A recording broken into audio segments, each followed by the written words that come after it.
Okay, so let's go into the examples. I know a lot of people are excited. They want to see how is this done, for goodness sake. So let's get right into it then. So Yeah. Okay, so this is what I'm going to do. So people always say, well, how do you solmize these things? How do I know when something gets a syllable and which syllable and when it doesn't and so on? So I think the problem here is that most of the solfeggi that have come down to us are really quite advanced solfeggi, because they're the nice ones. They're the ones that sound like arias and melodies. right. So they're the ones that were preserved. We don't have quite so many of the basic ones that were from the beginning.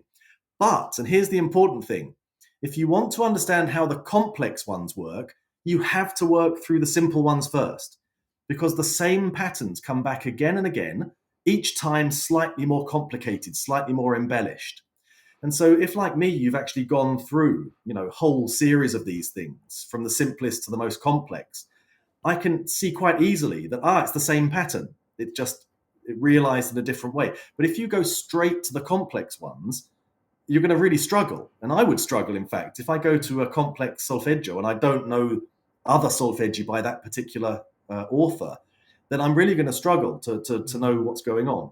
With some of them, I've kind of looked at all of them. So I know the patterns that are being taught and I know how they progress. So I'm going to try to show you how this works.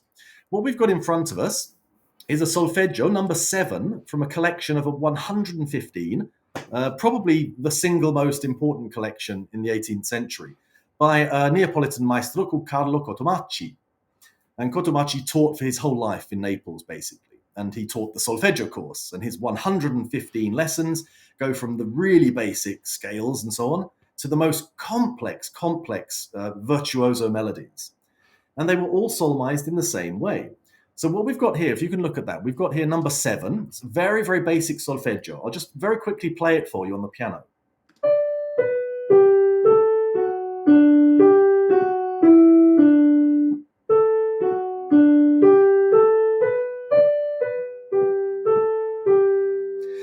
Now, this shouldn't present any problems really for solmizing. Now, I don't know how much to explain this. I'm going to assume that listeners roughly know what the hexachords mean. Mm. This melody is in G major, even though it doesn't have a sharp. That's very common in 18th century manuscripts. It's a G major melody. And we've got one triad, tonic triad, yes, G major. So that's solmized as sol mi do. Sol mi do. Yep, 5-3-1 if you like. And then we have the triad in the dominant, D major. And that is also sol mi do, because there are two scales. One starts on G and one starts on D. Those are the tonic and dominant notes of the key, and they have the same syllables, two overlapping scales. So the pattern at the beginning of this solfeggio is really obvious. Sol mi do. We're learning that you can have a theme based around the triad, tonic triad, and you can continue it with the same theme transposed to the dominant. And this is a standard way of constructing a melody. If you look at the end of the first line,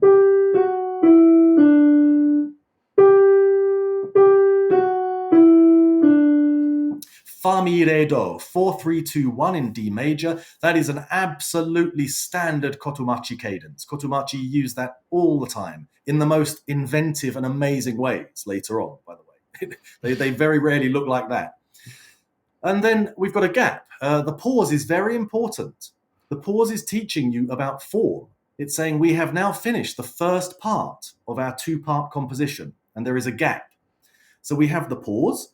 Then, in typical fashion, the second half starts sol mi do. Yes, the dominant. It starts in the dominant. Now, normally we would expect this: sol mi do,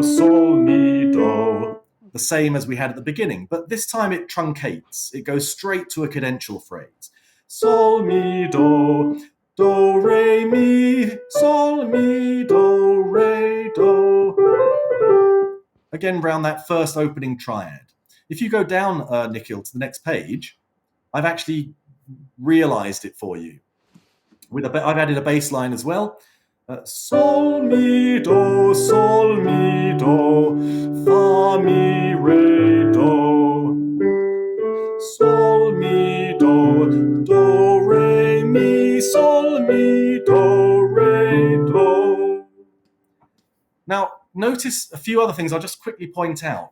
So this is basically a reading exercise. It's teaching you to add a syllable to every note. There's no problem working that out. And you learn the patterns. I now know that sol, mi, do is a descending triad. Yes, the triad of the tonic, the triad of the dominant. I also know that fa, mi, re, do is a cadence. You'll notice also that the ambitus of this melody, by which I mean the range of notes, is exactly an octave. The highest note is D, and the lowest note is D. And that's teaching you how to construct a melody. It's saying you stay within the confines of that octave. There's the octave.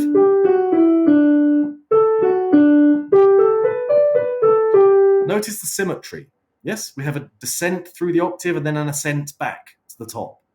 So it's got a beautiful structure. It's got phrasing. Look at the complexity of the rhythms here. At the beginning, we've got 2 3-note units and then a 4-note unit, then a gap. It's teaching. And if you do lots of these things, you start to pick up patterns. So I hope everyone can follow that.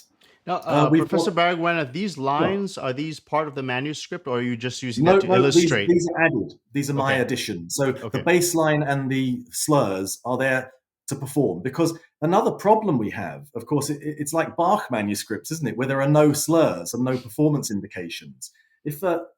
How do we perform this? How do we phrase it? Now, I would argue that it's pretty obvious. There are 3 phrases there.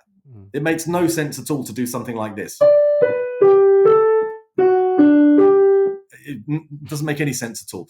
So the phrasing marks there are to show you how I believe the lesson would have been taught, and to show you the cadence structures, the harmonic structures, the schemata which are used here. So that's my device, and I hope it makes it a bit simpler.